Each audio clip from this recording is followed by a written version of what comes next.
Buenos días, me encuentro con Ramiro Escobar, quien es profesor universitario y analista internacional, y con quien vamos a conversar hoy día sobre el tratamiento de las informaciones, ¿no? Cómo los medios de comunicación nos informan acerca de África subsahariana. Buenos días, Ramiro, muchas gracias por tu tiempo. Y yo quería Gracias. consultarte, ¿no? ¿Por qué hay ese desinterés por parte de los medios de comunicación en general, ¿no? Tanto peruanos como medios internacionales, eh, por informar sobre lo que pasa en África, ¿no? Se ve a África como un continente lejano y misterioso, ¿no?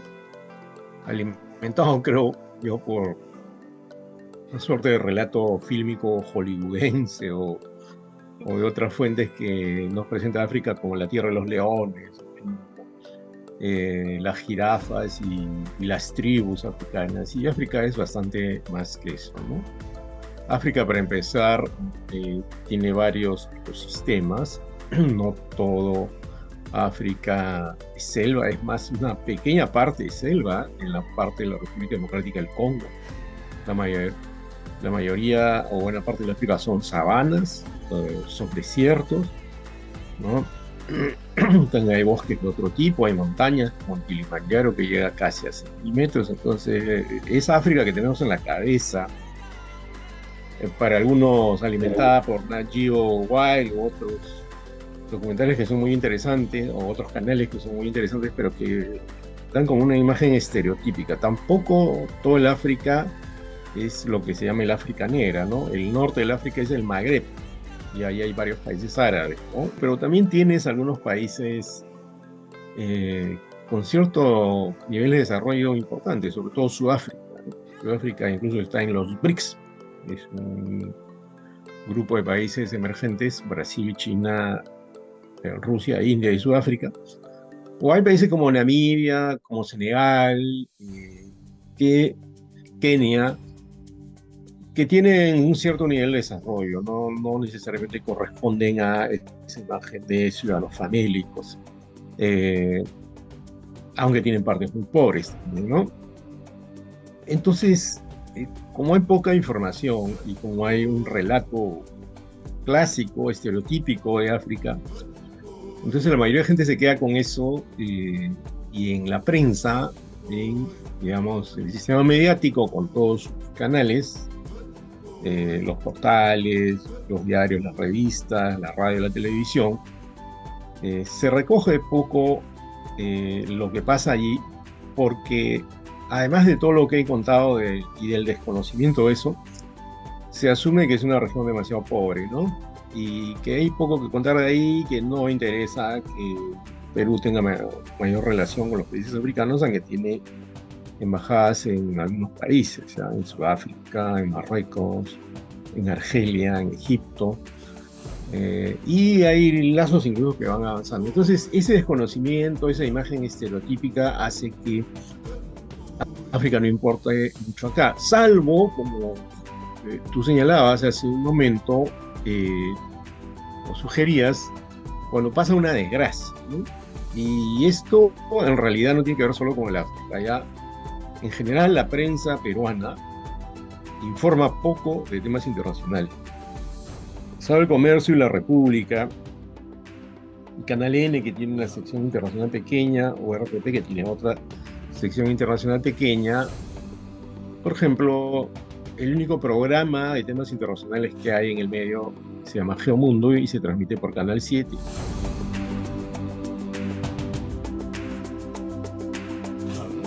En Libia, por ejemplo, hay un sistema denunciado ya por más de un medio de esclavitud o semi-esclavitud, gente que llega hasta Libia desde África subsahariana. Libia es en el Magreb, en el norte de África, para tratar de cruzar el Mediterráneo, y los tienen ahí como un año, no les pagan nada, apenas les dan de comer y los hacen trabajar, ¿no? Entonces, es una cosa infame, ¿no? Pero existe, lamentablemente. Cuando cruzan el Mediterráneo y llegan a Europa, con frecuencia son objeto de maltrato. Son objeto de maltrato ya en el Mediterráneo, porque un gran problema en la Unión Europea es que no se pone de acuerdo en cómo manejar el problema migratorio. Entonces, el sufrimiento de los migrantes africanos en Europa se debe primero a la presencia de algunos personajes en el poder, Orbán, Meloni, ¿no? O a partidos políticos como Reagrupación Nacional en Francia, que es un partido de extrema derecha, no está en el poder ejecutivo, pero ha ganado mucha popularidad, ya tiene parlamentarios, esto en la segunda vuelta más de una vez. Y además, el surgimiento de grupos de ultraderecha es muy fuerte en Europa, ¿no? En los Países Bajos acaba de ganar Geert Wilders, de otro partido de extrema derecha, que se llama el Partido de la Libertad, y él también es antimigrante, ¿no? Entonces, es muy difícil que en un territorio donde aparecen estos brotes no se alimente incluso en la sociedad estos brotes políticos, en un territorio donde aparecen grupos de ultraderecha xenófobos, es muy difícil que eso no se contagie en la sociedad. Entonces, eso es lo que ocurre, o eso provoca que cuando llegan los migrantes africanos con frecuencia son objeto de maltrato, de discriminación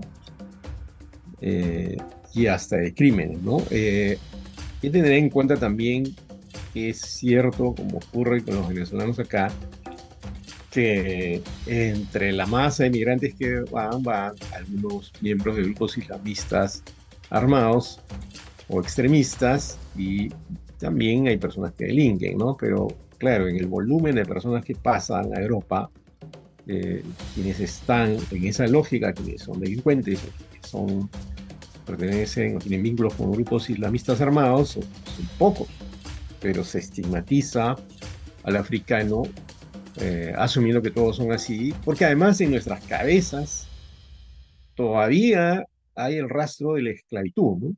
Es decir, los africanos sufrieron la esclavitud y descendientes de ellos hay en varios países del mundo, incluido el Perú. Pero en la mente de muchas personas todavía hay una especie de esclavitud mental, ¿no? Para no entender que eso fue un episodio histórico y que África no siempre fue pobre y que no todo el África es deprimida, pobre y corrupta, ¿no? Hay una serie de factores bastante más complejos que explican la situación del África, entre ellos el colonialismo europeo que estuvo muchos años y que provocó pues una crisis política y social en África de la que hasta ahora no se recupera, ¿no?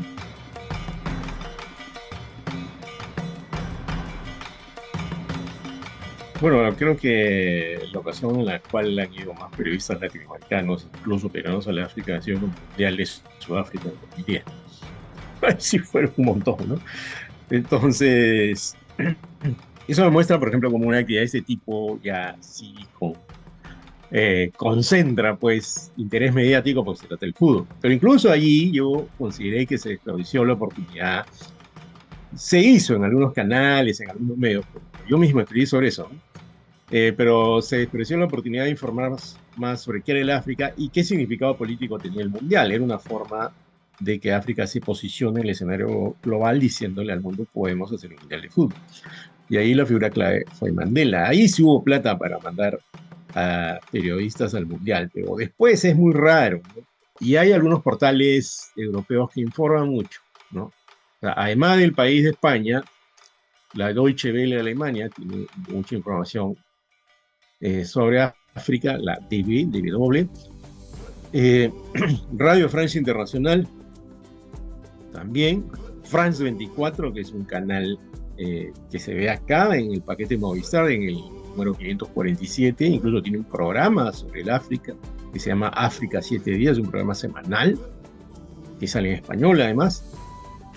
Hay un portal conocido que se llama Africa News, Al Jazeera, la cadena catarí, también informa sobre el África. O sea, hay maneras de conseguir la información. Y por lo general, cuando pasa algo importante, trascendental en el África, se llama a alguien que está ahí viviendo, pero generalmente no es un periodista, es alguien que vive allí.